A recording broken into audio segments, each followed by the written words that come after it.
Jay De La Cruz together with Doc Nicky ang nasagi ang 9-ball. Namamasyal pa ang 2 and the blue 2 made it. Kada sumasalang siya dito sa ating table. There you go, using that 3-ball.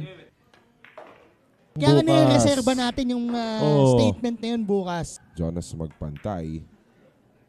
There you go. Pwede pa yung kingpin. Yung, kahit, sige, all due respect Uy! to Baset mo. Uy! Ahay! Wait! The green 6!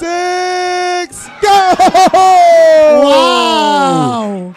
Bahagyang insidente doon sa side pocket. Kahit tropa mo yan, hindi mo makakausap basta-basta yan. Pero ito na. Sabi ni Jonas magpantay, teka, tama na nga. Baka kung anong klaseng disgrasya pa mangyari.